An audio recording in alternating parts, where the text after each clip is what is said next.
for watching Numbskull News. And today we're going to get into Big 12 recruiting. We're going to see where everyone falls. According to 24/7 Sports, they just revised their list of the top recruiting classes.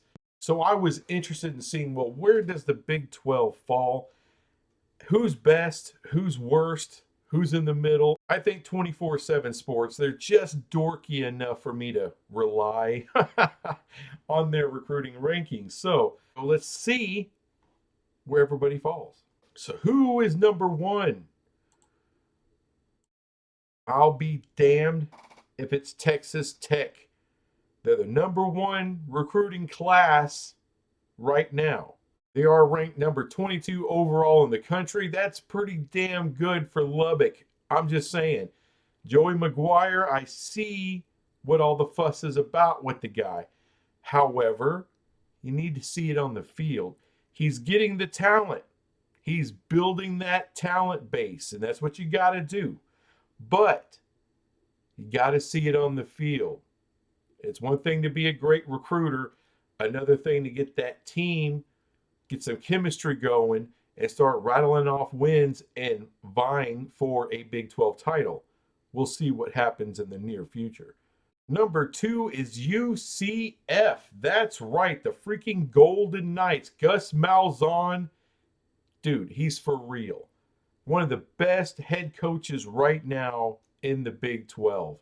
First year, they go 6-6 bowl eligible, straight from the American. That's outstanding. And he's building that base of talent. The Golden Knights are 28th ranked in the country as far as their recruiting. Outstanding. And I have no doubt that we will see that on the field in the coming years. And of course, Sonny Dykes and the great TCU. Down year, I know. They didn't make a bowl game this year after going to the national title game. But Sonny Dykes is reloading this bitch. It will be better next year and for the coming years after that. We need consistency at TCU, damn it. You can't have none of this non-bowl game crap going on. And I'll be damned. The Cincinnati Bearcats are the fourth team, number 4 in recruiting in the Big 12 right now. Coach Satterfield, dude, this guy can put a winner on the field. He knows how to recruit. Look at Louisville this year. Those are Satterfield's players who just went 10-2 or 10-3. They did play for an ACC title after sucking for a couple of years. So keep an eye on what the Bearcats do in the coming years with Satterfield. I have a feeling people are sleeping on that coach. At number 5 is Mr. Leopold's Kansas Jayhawks. The Jayhawks are 48th in the country. They have come a long damn way, and Kansas isn't going anywhere, folks. This is going to be a competitive-ass squad for years to come. They got the coach. They got the recruiting. They're getting the talent, and that coach knows what to do with it. Outstanding. So you got a blue-blooded basketball and an up-and-coming fun football team to watch. That's exactly what the Big 12 needs. At number 6 is Arizona. Arizona is 49th ranked in the country in recruiting, and damn, Mr. Fish had one hell of a year. Arizona had one hell of a year last year. They're only going to get better. They got talent coming into the university, and they got an outstanding coach. This team, y'all, this team's going to be a problem for a while. Look out for the Wildcats. And at number 7, Arizona State. How in the hell? The 50th ranked team in the country, according to 24/7 Sports, is Arizona State. This team sucks. You know, a lot of people love Dillingham. All right. He's a very well-respected coach, and apparently he can recruit. Because imagine what he can do in recruiting with a winner. This team sucks, and he's still recruiting on a pretty high level. Well, that should start translating to some wins and being more competitive, it'll be fun to see where Arizona State goes in the coming years. However, I just want to let everyone know the rest of the way in this list, from number 8 on, everyone's kind of in the 50s in here. A lot of these teams are in the 50s, and that's kind of middle ground when it comes to recruiting, and that's not bad for the Big 12. All right, you want to get a little higher up. It's tough sometimes, but there's not a lot of distance between how these teams are ranked according to 24/7 Sports, which means this league should continue to be highly competitive for a very long time. But nice job to Arizona State. Next up, we got the West Virginia Neal Brownineers.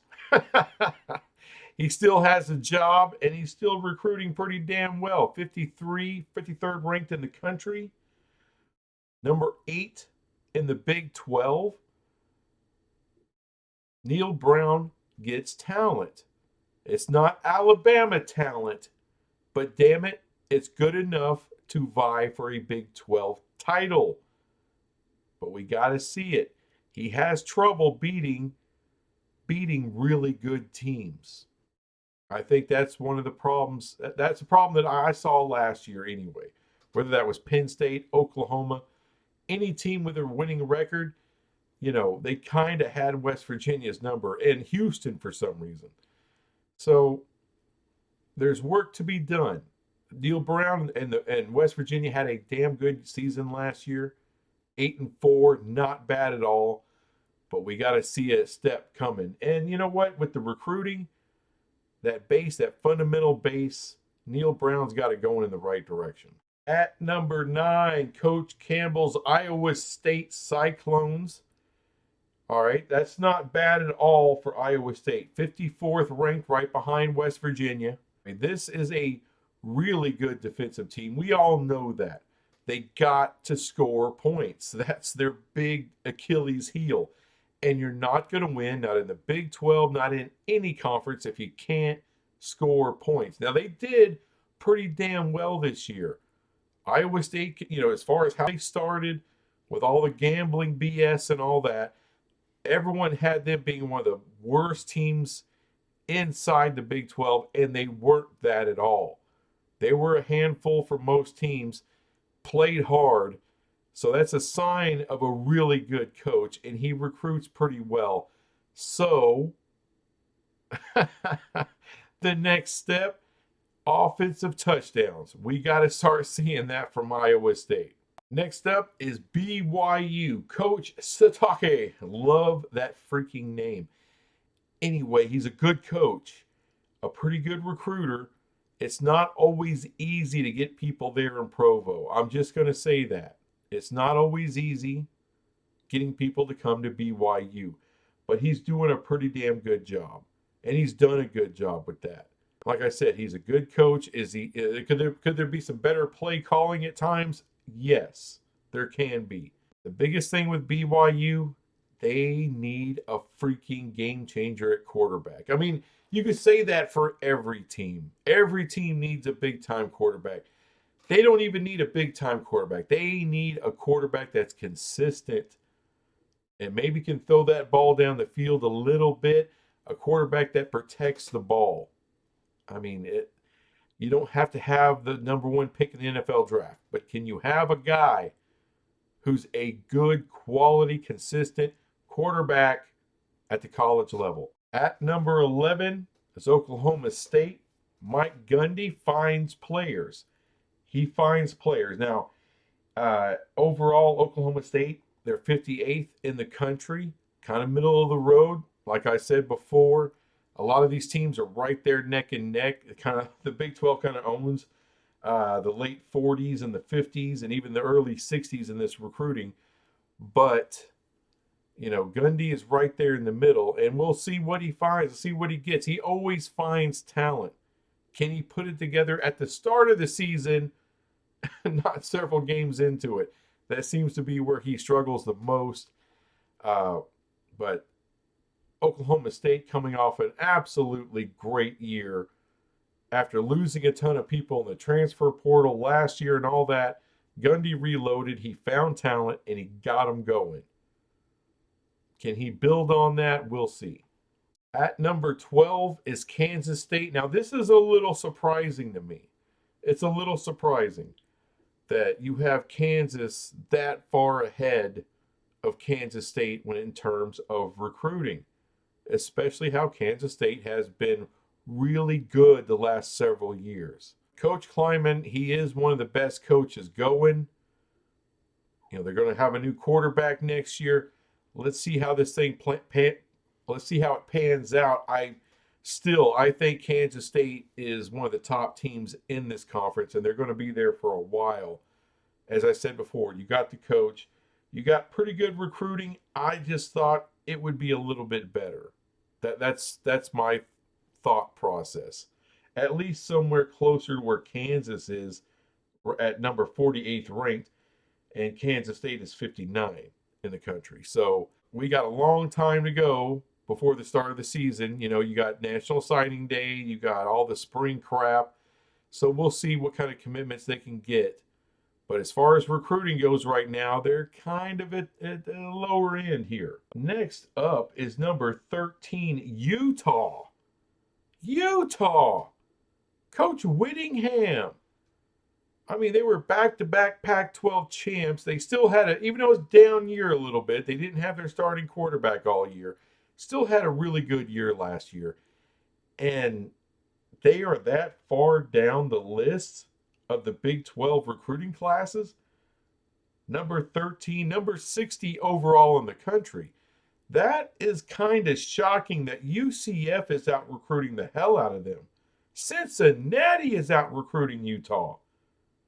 I mean, that's nuts to me. Arizona State is out recruiting Utah. West Virginia, Iowa State, BYU. BY freaking U is out recruiting Utah right now. Now, of course, it's not over. Recruiting is 24/7, 365. I'm not trying to throw out a pun there, but that's kind of shocking to me. So, I'm going to revisit this later on in the year, and hopefully Utah can climb that list. I'm excited to have them in the league. It's a damn good program, but the recruiting is a little sketchy right now.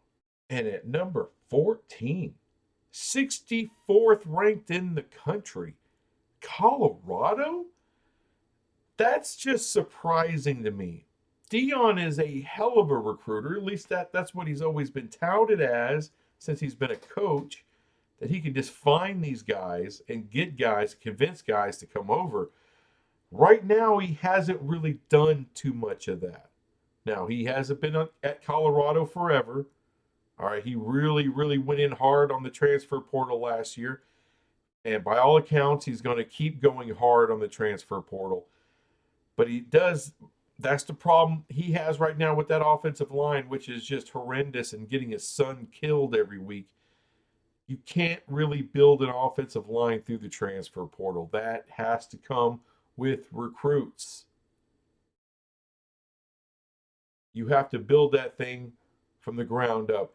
And look, I don't blame Deion totally, because coming into this job, the recruiting for Colorado has sucked for years. For years. They have not, as a university, have not really put any kind of importance on the football team. He's coming in there with just nothing and trying to build it. But 64th ranked, that's got to get better, and it should with Deion. That's surprise. It's one of the things that surprised me about this when I looked at the rankings from 24/7 Sports. And these guys, I don't believe they have a bias against Deion or any of that, where they use a point system, and that's why I like point systems. It doesn't matter who you like or you don't like. The points are the points. It's just math. It's not emotion. So they got to, Coach Deion's got to do better than that. And this is just shocking to me. 15th in the Big 12, 66th nationally. Recruiting for Baylor should be way, way better than this. Everyone wants to keep Coach Aranda around. As I said before, I don't know why. He starts off hot, and every year it gets worse and worse and worse. And right now, he is next to last in recruiting in the league. I'm sorry. Coach, this has got to be a make or break year for Dave Aranda next year. Either Baylor, I mean, don't talk to me about 6-6. This is like a Neil Brown kind of thing. He needs to be at around 8 wins next year to save his freaking job. And that recruiting has got to get better. That's piss poor for Baylor. I know. This isn't USC. This isn't Texas and Oklahoma. I'm not saying it is. But Baylor can recruit. That program has the capability of recruiting at a higher level than that. Sorry. I am quickly becoming a non-fan of Dave Aranda. I just am. The results suck. And last year, Baylor was just embarrassing, and there's no freaking reason on God's green earth in the Big 12 that Baylor should be that embarrassing. It's ridiculous. And coming in dead ass last, Houston, 83rd. Let me make sure I'm reading that right. 83rd ranked in the country. Folks, that's Northern Illinois country. That's Yukon country. That's Kent State country. You are Houston. You are in Houston. Not only the greatest recruiting grounds in the entire country in the state of Texas, but you are in one of the biggest metropolitan areas in the world. You got some of the most prime recruiting real estate in your backyard, and you're dead ass last in the Big 12? And don't talk to me about you just came from the American. So did UCF, and they're the second ranked team. All right, BYU is what. Look at Cincinnati. Are you kidding me? There's no reason. After seeing this, because before I wasn't so sure, I wasn't sold on Houston should have fired Dana Holgorsen. Now I am completely sold that they made the right move. If this is the lackluster, shitty recruiting that Dana Holgorsen does, get him the hell out of there. I don't care how great of a personality he is. I don't care how good he is smoozing with the money guys. I don't care how good he is at an interview or how he can, and I think he can at times pump his team up and get them ready to go and watch them run through that proverbial brick wall. He can do a lot of those things, but if you cannot recruit, you can't be a head coach. Not in the Big 12. Not in the Big 12. Maybe the WAC. Maybe the Sun Belt. Although the Sun Belt is coming up. I don't know if he would be a good coach for this Sun Belt. But if that's where you're recruiting, maybe something like a Kent State, or when UConn decides, on a new coach, maybe he'll work there. He doesn't work in the Big 12 if that's his bottom line best recruiting. That sucks, especially in the freaking city of Houston. There's no freaking way that should happen. Look at where TCU is. Number 30. Oh, they've been in the Big 12 for a while. I don't give a shit. They're taking full advantage of being in the DFW market. In Texas, prime real estate. Who I can't remember the new head coach for Houston. I think they got a good one. I didn't write down his freaking name. But he has to recruit Texas. He has to recruit Houston and the surrounding areas. He needs to be able to recruit in Louisiana. And if you can't do that in Houston, then you're going to get your ass shit canned to and sit down the road. All right, well, that's the top 16 in recruiting thus far at the end of 2023. I'll probably revisit this again after spring, once we get into summer, probably a month out before the season starts, before two-a-days, and before all that stuff really starts ramping up again for the 2024 season. I'll look where the recruiting class lies at that time. and see, if has anyone gotten any better? Do they still suck? What's going on? So, anyway, thanks for watching this crap. I'll be back with some other crap later. Bye. Another video. Another video. We're just cooking this shit for the algorithm.